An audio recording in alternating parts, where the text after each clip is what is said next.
I just finished reading Bad Blood by John Carreyrou and I'm left with one burning question.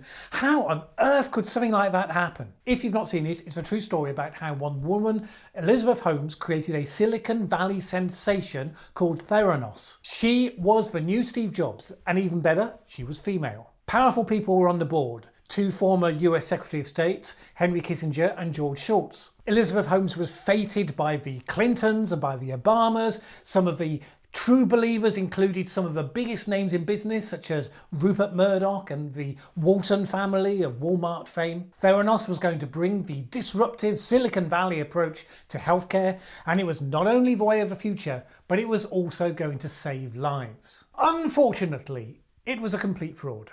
Technology didn't work. The headline-grabbing promise that you could be tested for multiple things from just a few drops of blood was undeliverable. The results were barely better than random. But that didn't stop them from pushing it out to provide tests for patients. Real, live patients. They entered into a partnership with Walgreens to offer tests in its stores to all of its customers. They covered up the fact that their process didn't meet standards, that they were reduced to running tests with other companies' pre-existing equipment, but with the tiny samples they were taking, they couldn't be reliable. Now eventually there were whistleblowers, people who were horrified at what they were being asked to do, and many of whom were sacked for doing so. And some of those whistleblowers knew full well it wasn't going to end well for them, but they took action anyway. Those are the people we need to celebrate. But the question of how on earth could this happen? It came down to the CEO. She was smart, highly charismatic. She has these penetrating hypnotic eyes, and she trained herself to speak with a deeper voice to carry more authority. Basically, people came to believe in her so powerfully that many of them, when they were presented with the growing concerns, just simply brushed them off. One of the lead whistleblowers was George Shultz's own grandson, Tyler. But Shultz believed so much in Holmes that he never doubted her word over that of his own family member. What is it about us as a species that makes us so able to be influenced by a strong character, to the degree where we dismiss evidence until it's reached a point where we can't ignore it anymore? This is something that happens all the time. People believe in people without question and disregard the substance of arguments or allegations. But some of these charismatic types are simply able to cast a spell over the people that meet them. It's not always an evil thing. I mean, people talk about Steve Jobs and his reality distortion field. It's clearly a phenomenon. I've seen it in action myself, although only from a distance. During my times at Business in the Community, I was in one or two larger meetings where present was one of the larger-than-life characters, Camilla Batman-Gali. She was a founder of Kids Company. She wore big colourful clothes to match her big colourful personality.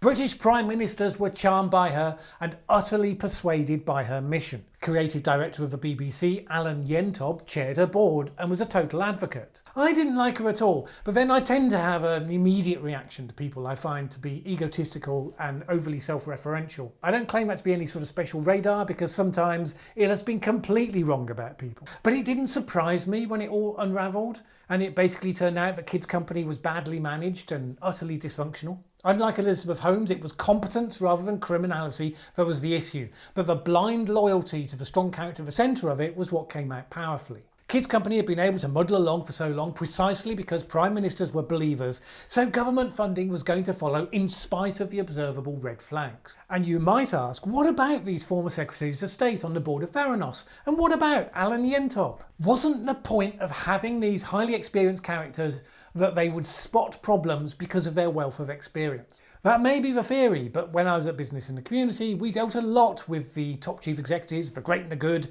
and here's a surprise. They're just people. Just ordinary, flawed, brilliant, funny, insecure, vain, smart and ignorant people. And just like the rest of us, they make most of their judgments based on feel and instinct. And just like the rest of us, sometimes those judgments are completely wrong. And whenever any of these things collapse after the event, then suddenly it's obvious that there were red flags all over the place. And there were people close to the action, pointing to them, but the people that counted were waving them aside. Now, I find lots of people inspiring, and I have a puppy-like need to believe in people, and I'm not going to give that up. If it's a fault, it's better than relentless cynicism, I think. I'm sure that I think. We should definitely believe in people, but not blindly. We should recognise the red flags when they come along and just check. Admiration tempered with realism. Sounds easier said than done, but it's definitely worth a try.